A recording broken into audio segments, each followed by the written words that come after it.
All right. I'm going to jump into the text for this week. I've got my Word document open. I've got everything hidden so you can't see how many unread emails I have because that's embarrassing, right?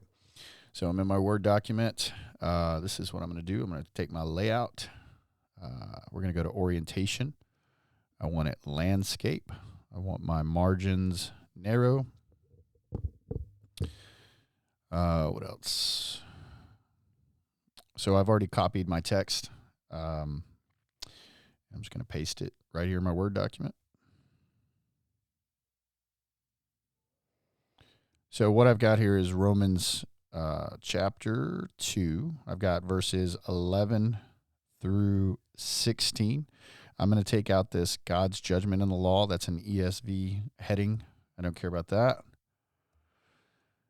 All right. And my text for this week is 11 through 16. I'm including 11 here just because it's what ties the previous passage into this passage. So I wanted to make sure I included that in here. Last thing, this is just something I like to do. I'm going to select it all, and I'm going to put it at a 10 font. That way I can fit more. As you go along, the reason you've got this in landscape, as we diagram text, we're going to have a lot more over to the left, which is going to be more subject matter, more substantial parts of the text. And as you move to the right this way, it's going to be more modifying. And so sometimes you really are moving way, way over to the right. And so I like to have the page landscape. So here's the thing. Other people diagram text and they do it a lot better than I do. This is the way I do it. So take this, make it your own, use it however you want. There may be some people like, oh, you don't break it apart there. You don't, that's not a full clause. This is just how I do it. It's helped me. I've done it hundreds and hundreds of times, and it really helps me. So with that being said, we're going to get into it.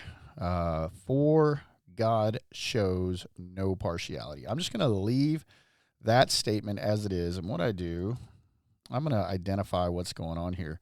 And I'm going to say this ties the passages together. So I'm just going to say ties passages together.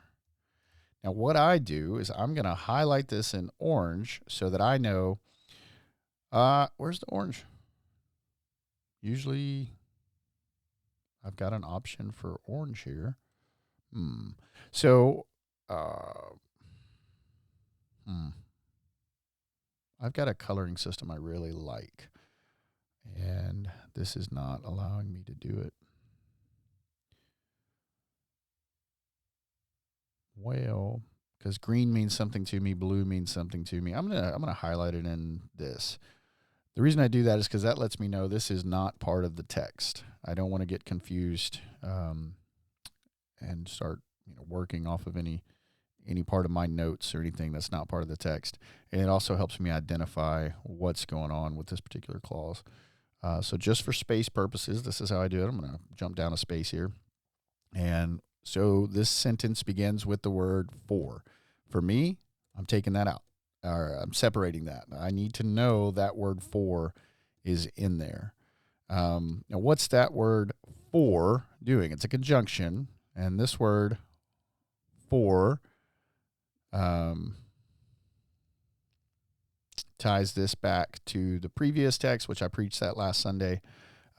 So I don't need to identify this for this week, but this is part of my text for this week. For. What is that word for doing? For God shows no partiality. For all who have sinned without the law will also perish without the law. This is tied back into this idea that God shows no partiality. So this for is an explanation. It could be a reason, however you wanted to put that. I am going to label this an explanation. Okay. God shows no partiality. For Paul's going to now explain more to us about God showing no partiality. So all who have sinned without the law will also perish without the law. So let's look at this. All who have sinned without the law. So this is telling me all who have sinned. That's a clause right there. Paul's talking about a particular group of people, all who have sinned. What about those people? Well, there's something particular about them. All who have sinned without the law. Let's take that back. All who have sinned without the law. This is a particular group of people here. All who have sinned without the law. What about them? Will also perish without the law. All right, so we got a verb here. Will perish. So we want to ask, who is completing the action of this verb? Who is this verb attached to? Who will also perish? And so it's who have sinned without the law. So I'm going to put this will.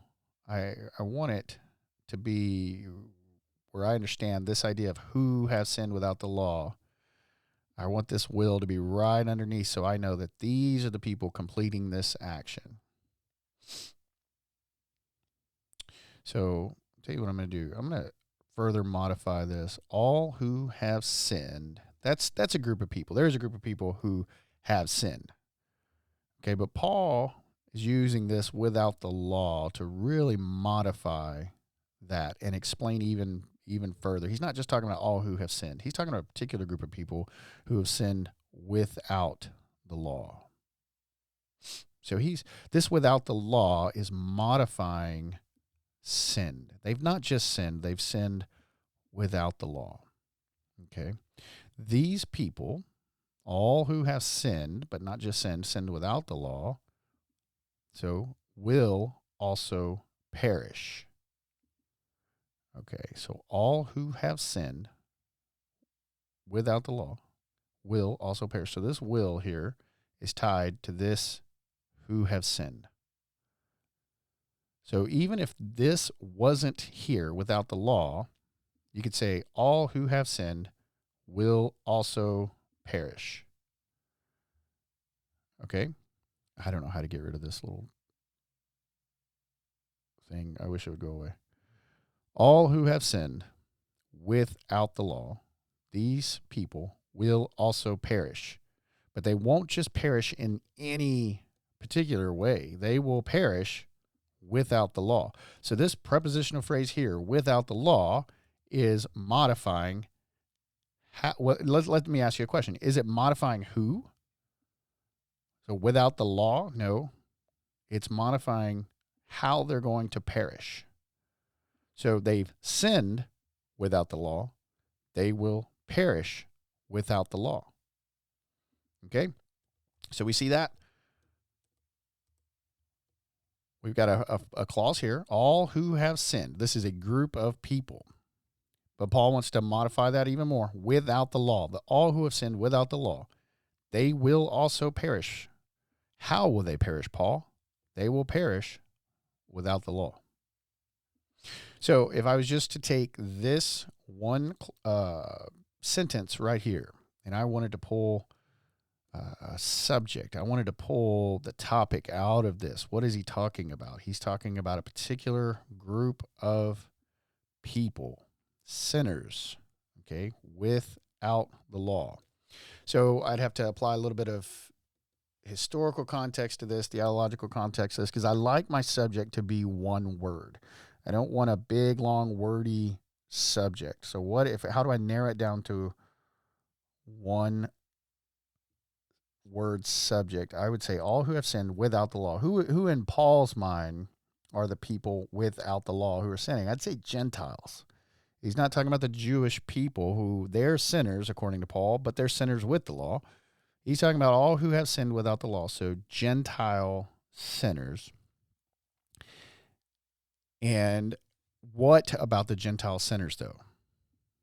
If the sinners or the Gentiles are the subject, if I was to say, what is the subject of this? What is Paul talking about? Gentile sinners. Oh, he's talking about the way they lived all throughout the Roman Empire? No, that's not what I'm talking about. Paul could say a number of things about Gentiles. There's a number of things he can say about them. But what is he saying about them here in this text? Okay, so this is where I like to, sometimes we use the word modifier. A lot of times when I'm teaching people, I'll say, hey, subject and modifier. The subject is Gentile. What's the modifier? I think a better term is scope. We have to limit the scope of the subject. Paul's not just saying anything and everything about Gentiles. He's talking about something particular. So what is the scope of Paul's discussion of Gentiles? And I'd say here he's talking about, he says they will perish without the law. So in a way, he could be talking about their fate. So if I was going to sum up, what is Paul saying in this sentence? I would say Paul's talking about the fate of Gentiles. So you want to get this down to a very simple topic, a very simple subject and scope. Okay, we don't want to start off with these big, long, wordy explanations. In a very, just the most basic sense, Paul's talking about the fate of Gentiles. Okay? So, but we're not done because there's more in this text. So you got a word and. All right, so this is just a conjunction here. This is a connector. All who have sinned. Okay, so he's talking about the same people, right? All who have sinned. All who have sinned. No, under the law. All right, so a different group of people. How have they sinned? They have sinned under the law. Okay, well, what about them? Will be judged. Who will be judged? All who have sinned. Modified by under the law. So I want this will be judged to be aligned under this phrase. So I know this verb here, will be judged. In the Greek, that'd be one word. I want to know that it modifies this right here. That's why I have it arranged underneath. All who have sinned under the law will be judged. How will they be judged? By the law. So this prepositional phrase, under the law, talks about how they have sinned. This prepositional phrase, by the law, modifies, explains how they will be judged. So I got a new verse here, and I've got the word for again. A lot of times this word for will tell you when you kind of need to break up your text when you're entering into a new clause.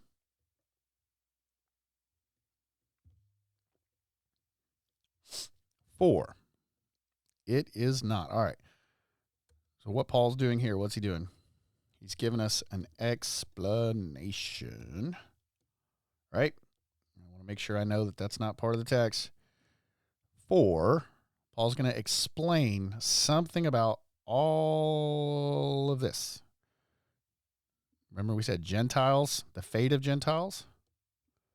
All right. All who have sinned under the law, that would be the Jews. This would be the fate of the Jews, or you could say the judgment of the Jews, but if we want to keep it together, perishing, judging, it's their fate. So you've got the fate of Gentiles, you've got the fate of the Jews. For, Paul's going to explain something about the way he described the fate of these two peoples. For, it is not the hearers. It is not the hearers of the law.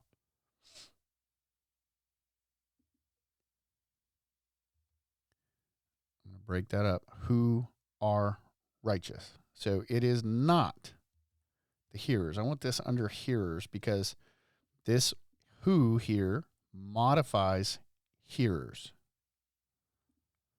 So I want to make sure I bold that just so I make sure I see that's a negation. It is not the hearers who are righteous. So it is not the hearers of the law. This is another group of people here, and he's saying it's not them who modifies hearers are righteous. Okay, how are they righteous, Paul? Or how are they not righteous, Paul? Well, Paul gives us another prepositional phrase. Before God. So before God, modify. What is it modified? Is it modify the hearers? Is he saying it's not the hearers before God? Is it the law? Is it not the hearers of the law before God? No. It is not the hearers of the law who are righteous before God. So before God, this prepositional phrase modifies righteous. Okay? Now, this is one of my favorite words to key in on here when we're diagramming text. This word but. You always want to pay attention to the but. I always say buts are big in Scripture. So I apologize if that's a little crass, but it's true. It is not the hearers of the law who are righteous before God. But, okay, what does but do? But contrasts, right? He's going to show you, he's saying it is not this, but this. So this is a group of people, hearers of the law, and they're not righteous before God. But you could say, on the other hand, the doers of the law, who, again, what is who? You can say modify, but what's the antecedent to who? That's a pronoun there. So who are righteous, modified hearers. Okay. Who will be justified, modifies doers of the law. Okay. So let's take a look at this for right second. I just put that down there just to kind of get it out of our sight so we could take a look at this and see what we're dealing with here. Paul's saying it is not this group of people, hearers of the law, who are righteous before God.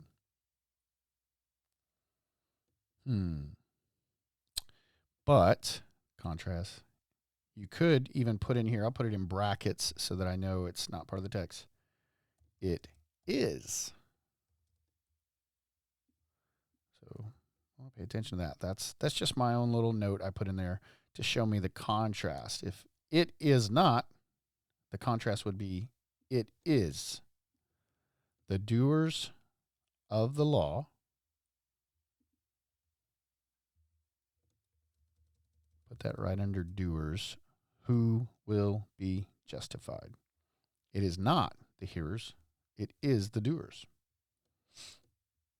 Okay, so we'll go back and we'll make some theological notes and observations about this. And so one of the things I can't help but see right here, Paul says they're righteous before God. Here it says justified. And so we can already start to see that there's a correlation between being righteous before God and being justified. So as you go along, we're going to make mental notes as we're diagramming the text. But later when we go through and start working with the text, those are the questions we'll ask. Those are the observations we'll make. There's a correlation here between being righteous before God and being justified. All right, I'm going to come back to my text. Bring this up. 4. We got another 4. Okay. What does Paul normally do with 4? He uses it to explain things, right? And so what is the point of seeing all of this, like explanation? Well, what we want to see is that Paul started with something up here that was explaining something from up here. And so the argument is being continued all the way down. He's not introducing new things. It's not like the book of Proverbs. Sometimes you'll get seemingly disjointed proverbs about raising your child in one verse, and then the very next verse could be about loaning money at interest. This is a flow. Paul's writing a letter. He's making an argument. He's making a point. He presents a thesis, and then he supports that thesis. So we see this explanation. And then even here in his explanation, he's got a contrast, okay? But that's what he's doing. He's moving with this idea all the way down. So 4 is an explanation. When Gentiles who do not have the law, okay, so when Gentiles who do not have the law, what is who do not have the law? What does that do? That modifies, that tells me who Gentiles are. So I know a lot of people would leave this right here, who do not have the law, Gentiles who do not have the law. And sometimes if I'm trying to go quick, if I wasn't trying to explain this, I would probably do that too. But I want to make sure we take the time to break apart everything we can for when Gentiles who do not have the law. What does this next part do? By nature do. So what What is this? By nature, do what the law requires. What is that tied to? What is that modifying? Again, we got a prepositional phrase here, by nature. So what is he saying?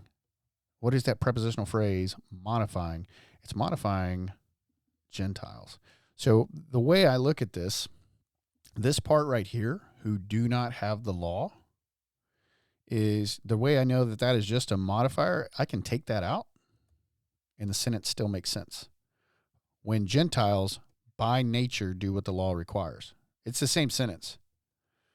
Okay? But, what did I do? Putting that in there, Paul's just kind of elaborating on who Gentiles are, because that's how they're explained up here. But I know this by nature, do what the law requires, is modifying the Gentiles. So this is where I get even a little more intricate probably than I need to. And some of you don't have to do this, and so it might drive you crazy. But actually, this by nature, I don't think that is modifying Gentiles, to be honest. I think it's modifying this right here. Do what the law requires, right? How do they do it? They do it by nature. So it's not Gentiles by nature. It's their action they perform by nature. Okay, so what do I do with that? I'm going to drop this down. I'm going to put do what the law requires, because again, if I take that out and I take that out, I've still got the same argument. When Gentiles do what the law requires. That's still what Paul is saying. But these other parts just elaborate on it, right? So when Gentiles who do not have the law, what I'm going to do is I'm going to move this over. Okay. And I'm just going to put this in brackets here. Okay. And I'm going to just write this, how they do it. Because what I want to be sure is I understand that this, usually when I put a word under something else, it's modifying that. When I put it in brackets here, that's just so I can know there's something strange about that. So by nature is not modifying what it's under. It's modifying what I have it over. Let's see. I'm going to put it about right in there. So you could say, in a sense, who do not have the law, do what the law requires by nature, or do by nature what the law requires. That is just modifying how they do it. Again, as I go along, as I do these videos, as I help, you see how I do this. I might stop doing stuff like this because you might think, wow, that's too much. It's too far. It's just the way it makes sense in my brain. But this by nature is modifying how they do it. And so I want to make sure I understand that. And so they do what the law requires.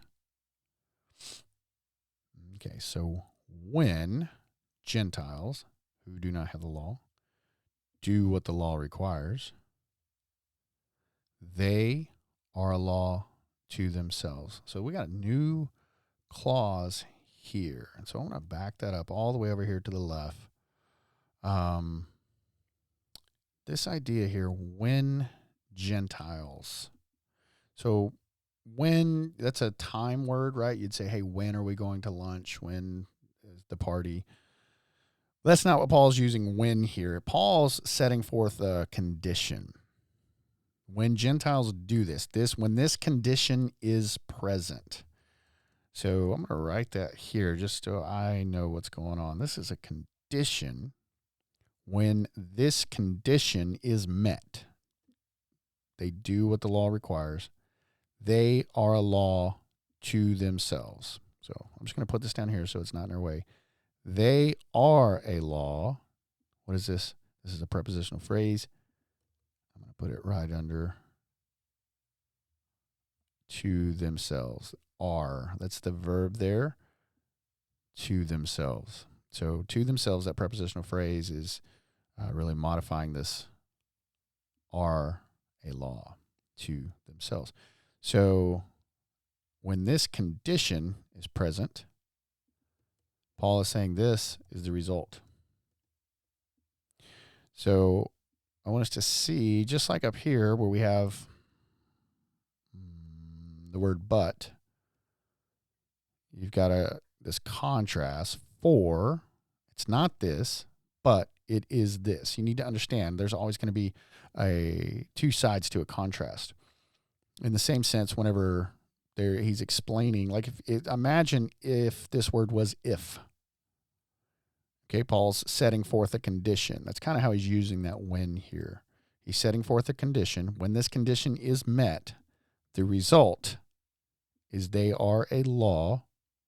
How are they a law? To themselves.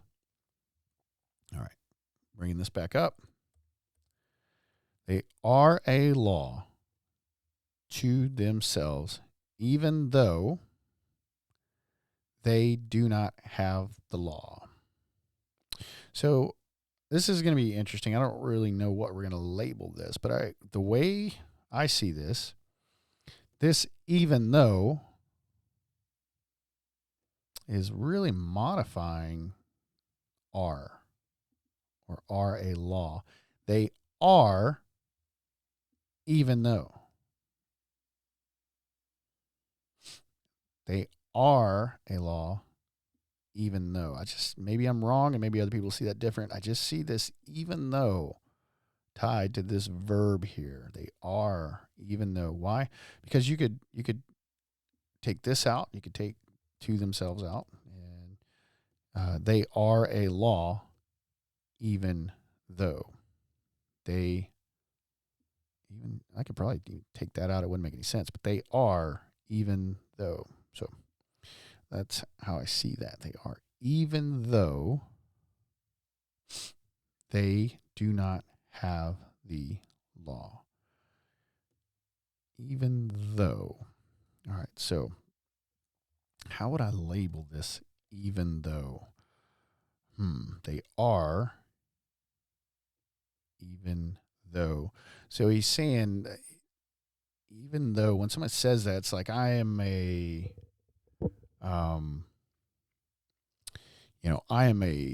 Houston Astros fan, even though I live closer to Dallas.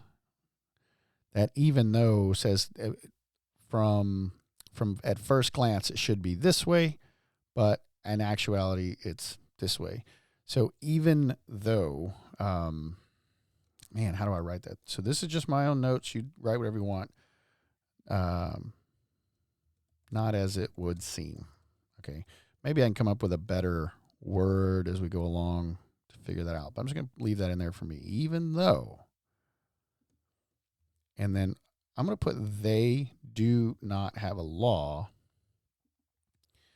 I'm going to put that here because I want to say that they do not have the law is the condition or the way things are under this even though. You can't have they do not have the law without this even though, because he's trying to show, they don't have the law, so it seems like there should be a different way. They should be that they're not a law to themselves. But he's saying that this is true. This is a result. And it's not as it would seem because they do not have the law. So that's how I would diagram that out. So coming back to this, they show that the work. Okay, so he's starting a new clause, a new thought here. We understand that is the Gentiles. So I want to make sure as I'm going through later and I'm making notes and observations, I want to identify who they is. That's these Gentiles. They show that the work of the law. Okay, so of the law, there's a prepositional phrase there. I like to organize my prepositional phrase under what they modify.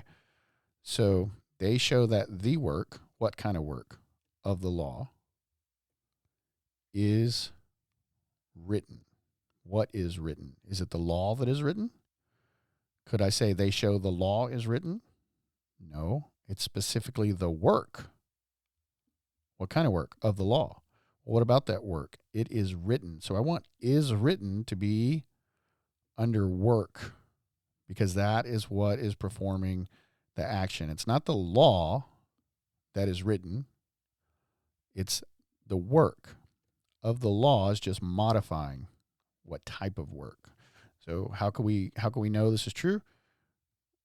I could take that out and say they show that the work is written on their hearts. And you'd say, well, hang on, Paul, what work? What kind of work? Oh, did I forget to tell you? The work of the law. That prepositional phrase is narrowing the scope of work. So I know what type of work he's talking about. So that's why I want is written to be here under work. Is written, oh, got another prepositional phrase, on their hearts. What does this prepositional phrase modify? Is the work on their hearts? Is the law on their hearts? It's modifying is written. Where is it written? It's written on their hearts.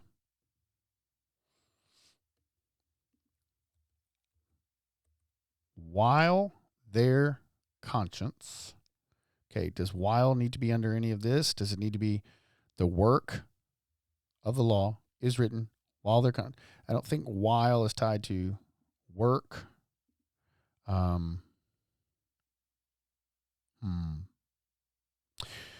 So while is a time frame. It shows at the same time. At the same time, one thing is going on, something else is going on while it is happening. So we need to find some verbs here. Do they show that the work is written while they're conscious, or do they show that the work of the law is written while their conscience also bears witness? We just have to make a decision here. I think this word also is kind of key in understanding this. There's something also going on. So I think it's they show that the work while their conscience also bears witness. So showing and bearing witness kind of go together, right? So they show that the work of the law is written on their hearts while, so I'm going to put time frame. And you know what? To be specific, I'm going to write at the same time.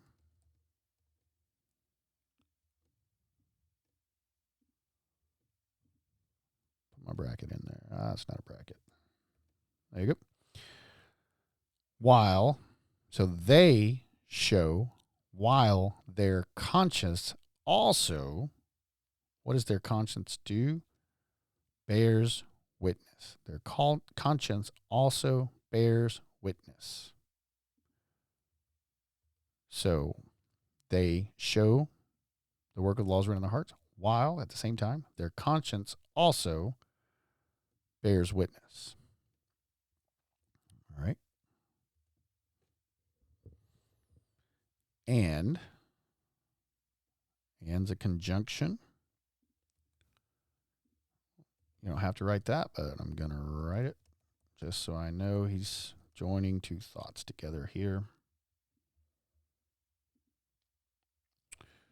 Conjunction, that's for my good friend Chris Mason. He'll appreciate the value of a conjunction, and he will get that joke, I think. All right, so while their conscience also bears witness. I'm going to bold that just so I make sure I don't miss that later. And, conjunction, their conflicting thoughts accuse, so, or even excuse. So there's two actions going on here. There's accusing and excusing, and they're both performed by the same entity, which is their thoughts. So their thoughts So I'm going to put thoughts under accuse because it's the thoughts that are doing the accusing. Their thoughts accuse or even excuse them.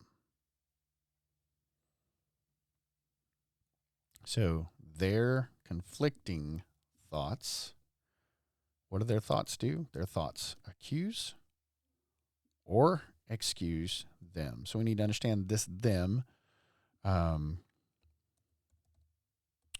could also be put here. It's an implied them, right? This them is shared by both of them in a sense. So their conflicting thoughts accuse them or even excuse them. Who is them? That's the Gentiles who do not have the law. On that day, prepositional phrase. On that day. What is on that day? That's a time element. What does on that day modify?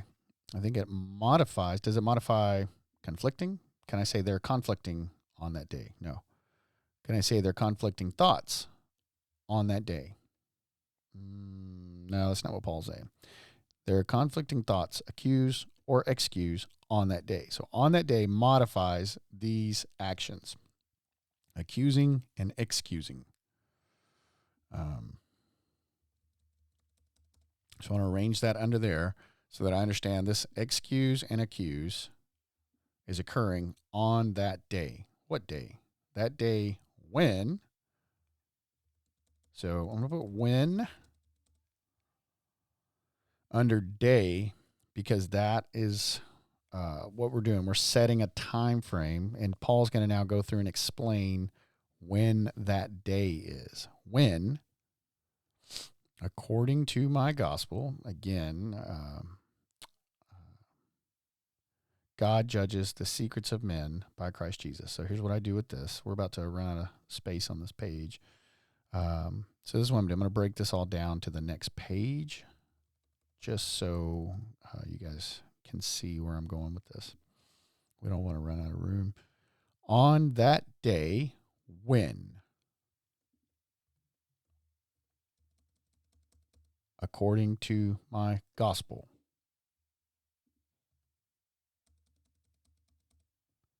God judges the secret of men. So here's what I want us to see. According to my gospel.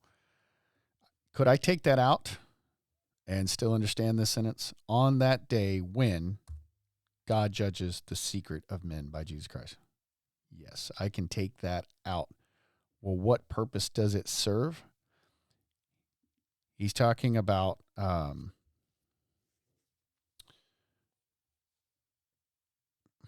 how do I explain this? I want to put it over this way because according to my gospel, I'm trying to think of the rhetorical function of this. Paul's just saying where he got this information.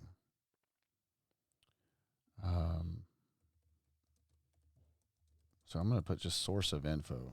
I'm going to put it in brackets here. There may be a better word. Again, some of you could probably come up with a better word to explain what this is, but according to my gospel, that's a prepositional phrase. And it's modifying God judging the secrets of men. And so this judges is modified by according to my gospel. So you could say when God judges the secrets of men by Jesus Christ according to my gospel. This according comes first, but in a sense, it could be arranged right under judges because God judges according to my gospel. So on that day when God judges the secrets of men by Jesus Christ. So we got another prepositional phrase here. By Jesus Christ. You could even say this. We've got this prepositional phrase if we really wanted to be meticulous, and why not? Let's do this. What secrets, Paul? He's not going to. So you could say God judges these secrets. Let's get meticulous and say what secrets, Paul? Of men. That's the secrets God's going to judge. He's going to judge secrets. All secrets, secrets of animals and birds. No, all the secrets of men. So you see how these prepositional phrases here, they modify, they narrow the scope of what Paul's talking about. He's not talking about any and every secret.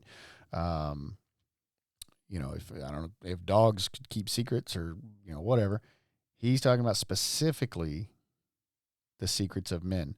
Now, are these secrets by Jesus Christ or by Christ Jesus? No. Well, what is this prepositional phrase? By Christ Jesus, then. That's how God's going to judge. So their conflicting thoughts accuse or excuse them. Okay, is that enough? No, I just want you to know when it's going to accuse or excuse them. On that day. What day? The day God judges the secrets. What secrets? The secrets of men. How will he judge those secrets? By Christ Jesus. So you see how I've got by Christ Jesus arranged under judges here so that we know that is what it's modifying. That's what it falls under. So that is how I'm going to diagram that text. And that is the very first step in my sermon preparation for this week. I'll back this up because I want these to kind of flow. Just wanted you to not get confused whenever I had a page break here.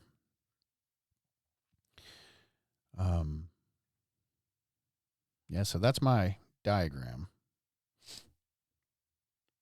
Something else that I find very important, probably not going to do right now. I think this video is probably getting a little long. I'm going to go through and identify all the verbs. They've sinned, will perish, have sinned, will be judged, who are righteous, will be justified. All these I'm going to go through. I'm going to identify all the verbs, and I'm going to ask myself who's doing the action here. That's a big step in determining what Paul's saying. And then I'm going to break all this down, and I'm going to come to a one-word subject. I want to know what is the subject of this entire train of thought Paul's putting forward here. Give me one word. What's the subject? And then what I've got to do is just like we did with this first sentence, out of the whole text, when I take the subject, I'm going to narrow the scope of that subject. So, if let's say the subject was trees, there's 1,000 things you could say about trees. They have bark. They're made of wood. They have roots. They're made of water. They have leaves. Some are big, some are small. There's 1,000,000 things you could say about trees. And we can't go preach a sermon on 1,000,000 things. And the text is not talking about 1,000,000 things. And so we want to narrow the scope. What specifically about trees? Maybe you want to talk specifically about the fact that they have leaves. Okay, then that's how you've narrowed the scope. Your topic will be the leaves of trees. So I'm going to do some work, and I'm going to go through, and I'm going to determine what the subject is, and then I'm going to narrow the scope. So again, I think this is getting a little long. I just want you to kind of see that's how I diagram that. And that's where I'm starting with my sermon this week. So I hope this helps. And I'll try to make more of these. Be sure to send me a text, send me an email, leave some comments. If this was helpful, tell me what I could do better to make this a little easier to follow. And let me know if this was helpful or not. All right. God bless.